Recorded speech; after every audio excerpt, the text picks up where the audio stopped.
Hello friends, आज हम बनाने जा रहे हैं ढेर सारी परतों वाला पैटी परोंठा। पैटी परोंठा बनाने के लिए हमने लिया है मैदा आप अपने फैमिली मेंबर के हिसाब से ले सकते हैं।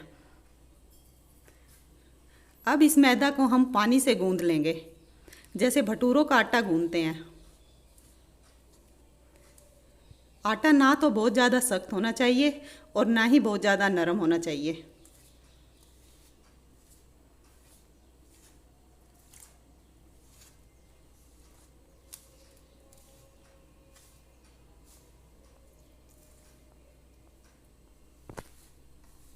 पैटी परोंठे के लिए आटा लगकर तैयार हो चुका है।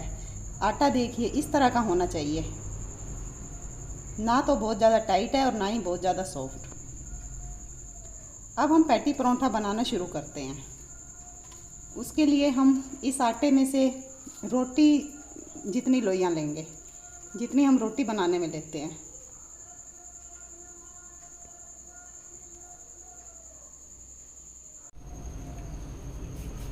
थोड़ा सूखा मैदा ले लेंगे और सूखा मैदा हर लोई पे लगा लेंगे हम।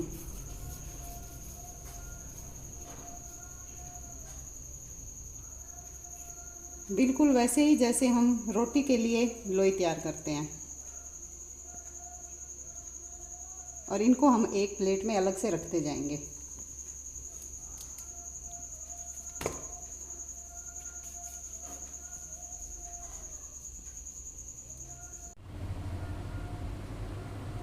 अब हम इस लोई को रोटी की तरह बेल लेंगे।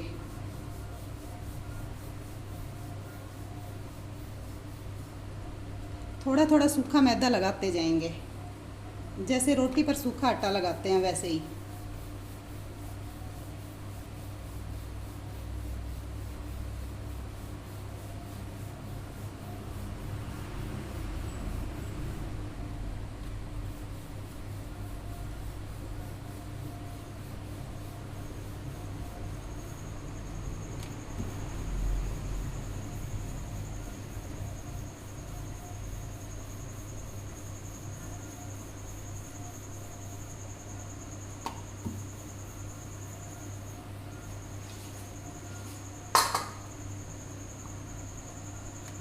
इसको बेलने के बाद अब हम इस पर देसी घी लगा देंगे,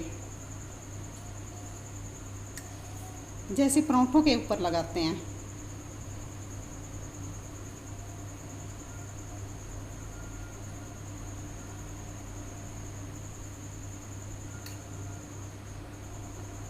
अब हम इसको फोल्ड करेंगे। फोल्ड हम इस तरह से करेंगे, देखिए इस साइड से। अब जो ऊपर का हिस्सा है उस पर भी देसी घी लगा देंगे। दूसरी साइड से भी हम ऐसे ही फोल्ड कर देंगे।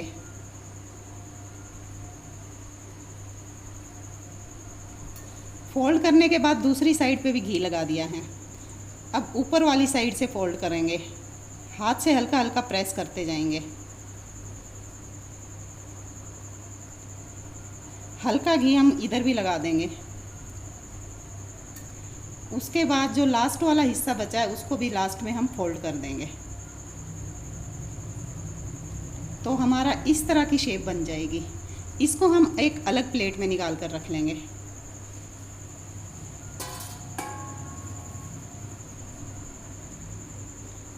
इस तरह से ऐसे ही हम दूसरी रोटी को भी बेल लेंगे।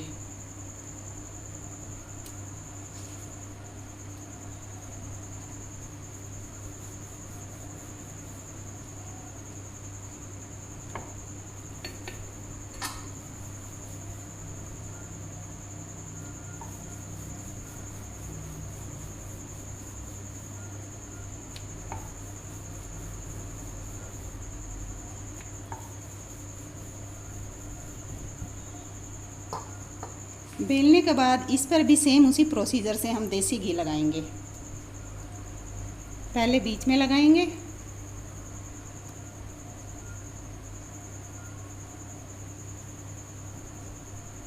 सारी रोटी पर घी लग चुका है। अब इसको पहले वाली की तरह एक साइड से ऐसे फोल्ड कर देंगे। फोल्ड करने के बाद इस पर भी हल्का घी लगा देंगे। दूसरी बची हुई साइड को भी फोल्ड कर देंगे उस पर भी हल्का देसी घी लगाएंगे। ऊपर वाला हिस्सा फोल्ड करेंगे, इस पर भी घी लगाएंगे। लास्ट में बचे हुए हिस्से को हम फोल्ड कर देंगे। लास्ट वाले हिस्से पर घी नहीं लगाएंगे। इस तरह की शेप बन गई है। इसको भी हम अलग प्लेट में निकाल कर रख देंगे। इस तरह से सारी लोइयों को हम बेल लेंगे और उनको इसी तरह से फोल्ड करके उनमें घी लगाकर रखते जाएंगे। सारी लोइयों को हमने इस तरह से तैयार कर लिया है। अब हम इन सारी लोइयों को 10 से 15 मिनट के लिए फ्रीज़र में रख देंगे। इन सबको हमने फ्रीज़र में रख दिया है। लगभग 10 से 15 मिनट के बाद हम फ्रीज़र को खोलेंगे। फ्रीज़र को अब हम खोल के सारी लोइयों को निकाल लेंगे। 15 मिनट हमारे हो चुके हैं।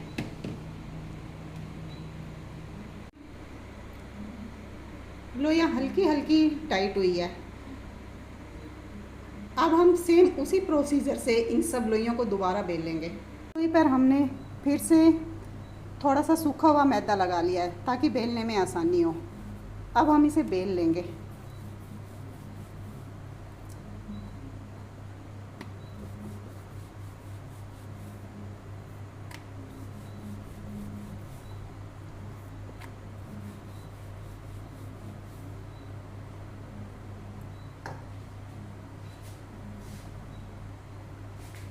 बेलने के बाद अब फिर से उसी प्रोसीजर से इस पर घी लगाएंगे। एक बार तो पूरी रोटी पर,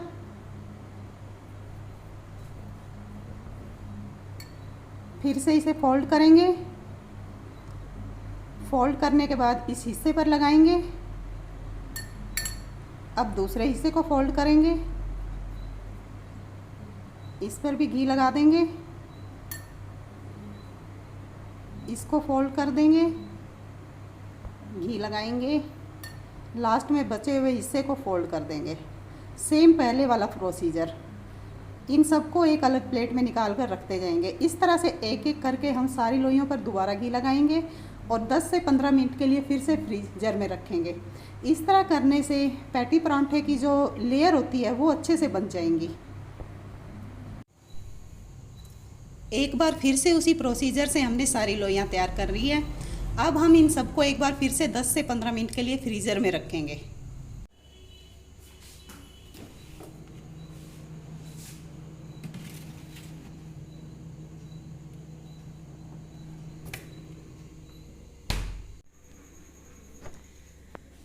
लगभग 15 मिनट हो चुके हैं हमें। अब हम फ्रीज़र खोलकर फिर से सारी लोइयों को बाहर निकाल लेंगे।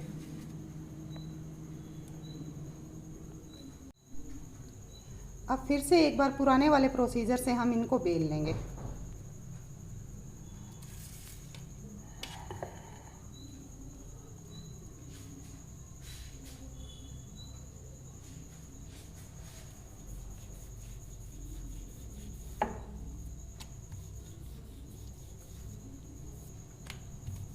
ऐसा हमने 3 बार करना है। जैसे ही हमारी रोटी बिल जाएगी, एक बार फिर से पुराने वाले तरीके से घी लगाकर हम फ्रीज़र में रख देंगे और निकाल कर दोबारा लोई बना लेंगे। फिर से हम इस पर घी लगाएंगे।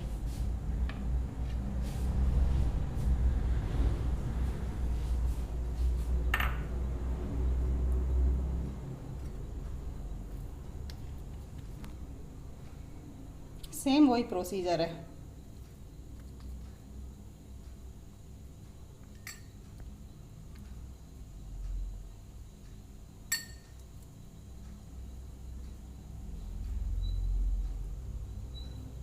अगर हम इस तरह से सारी लोइयाँ 3 बार फ्रीज़र में रखेंगे तो फिर पैटी परांठे की जो लेयर होगी वो बहुत ही शानदार बनेगी।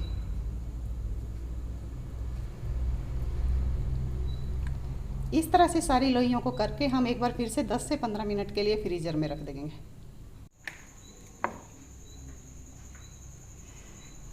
एक बार फिर से सारी लोइयों को हमने 10 से 15 मिनट के लिए फ्रीज़र में रख दिया था और अब हम इनको बनाने का प्रोसीजर शुरू करते हैं।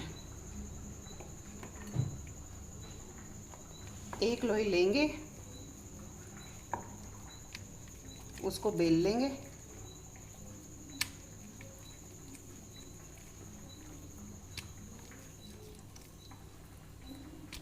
घी काफ़ी होने की वजह से अब इसमें सूखा मैदा लगाने की कोई ज़रूरत नहीं है।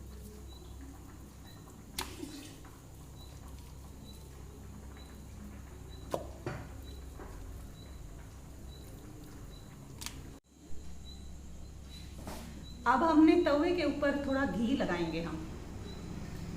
हम चाहे तो रिफाइंड ऑयल भी यूज़ कर सकते हैं, लेकिन तेल नहीं यूज़ करना है। तवा गरम हो चुका है।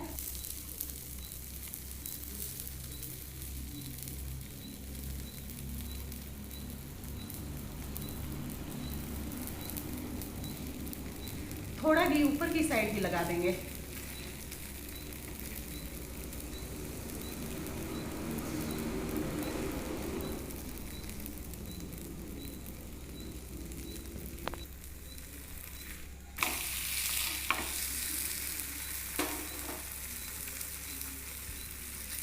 हल्का हल्का चम्मच से प्रेस कर देंगे।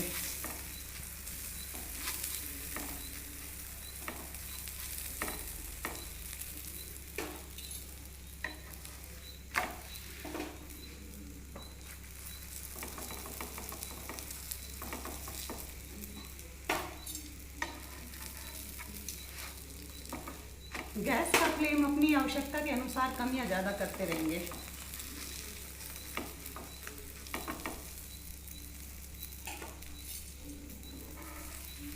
एक पैटी परोठा बन के तैयार हो गया है। अब दूसरा भी सेम इसी प्रोसीजर से बनाएंगे। पहले तवे पर हल्का घी लगाएंगे, पैटी परोठा इस पर डाल लेंगे।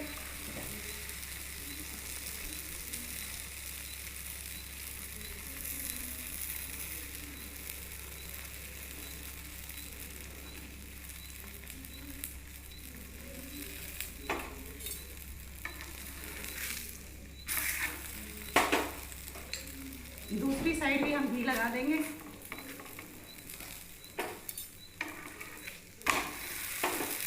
अब इसे पलट दिया है हमने। हल्का हल्का चम्मच से प्रेस करते रहेंगे।